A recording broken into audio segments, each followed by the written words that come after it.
Cari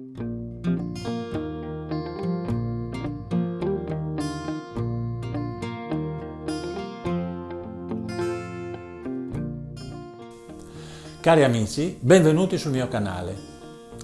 Dove vi porto oggi? Ho pensato di portarvi in uno dei borghi caratteristici del Friuli, che ha fatto parte anche della lista dei borghi più belli d'Italia.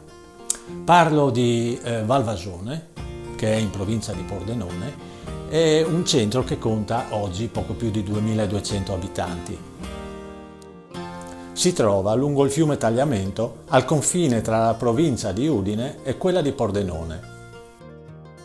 È un borgo medievale costruito attorno a un castello, le cui prime testimonianze risalgono al 1206, anche se le sue origini si dice che risalgono all'età romana. Il suo nome deriva dal casato Valvason Cucagna, che ha gestito il castello a partire dalla seconda metà del 1200. È stato danneggiato, ristrutturato più volte e oggi appare come un bel palazzo rinascimentale. Nel corso dei secoli ha ospitato varie persone note e importanti, come ad esempio Papa Gregorio XII nel 1409, Papa Pio VI nel 1782 e anche Napoleone Bonaparte nel 1797. Per le riprese volevo portare anche il mio drone Mavic Mini, ma andando su YouTube ho visto che il collega Adolfo Melilli ne aveva già fatte di belle, per cui ho pensato che non ne valeva la pena e quindi ho deciso di utilizzare queste riprese e fare pubblicità al mio collega.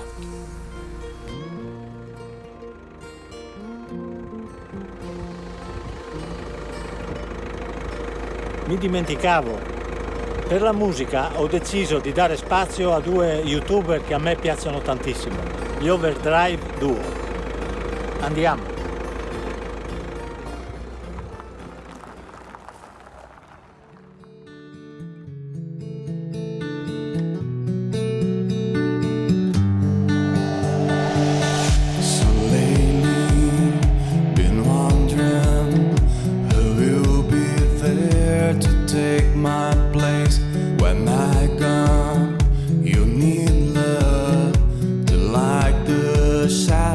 On your face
Durante le recenti fasi di restauro di alcune case sono venuti alla luce antichi e preziosi affreschi. Nell'edificio del mulino, oltre a un trittico e un leone marzano, si è rinvenuta la data di costruzione del vecchio mulino e della ruota Irma. Questo manufatto antico, dal mio punto di vista, sono una caratteristica di questo borgo molto interessante.